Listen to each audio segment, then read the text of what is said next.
We'll start in the second half where the Jackets dominated. Gracie Montgomery makes it 46-18.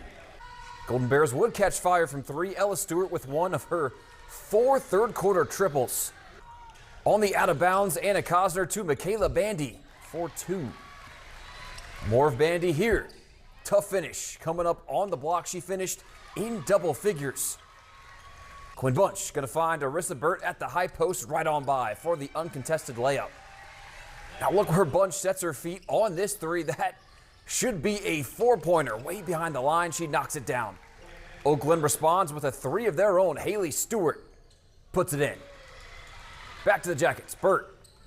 Another strong drive as Williamstown cruises to the 71-39 win and a 2A region championship. The Lady Jackets earn a 2 seed in the state tournament and will play 7th seeded Philip Barber on Wednesday, March 11th.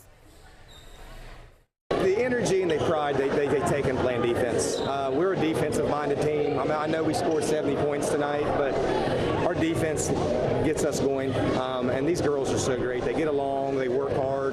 They've been working hard since last fall before football season started in the weight room, and it carried right over into the basketball season. It's just our motto is don't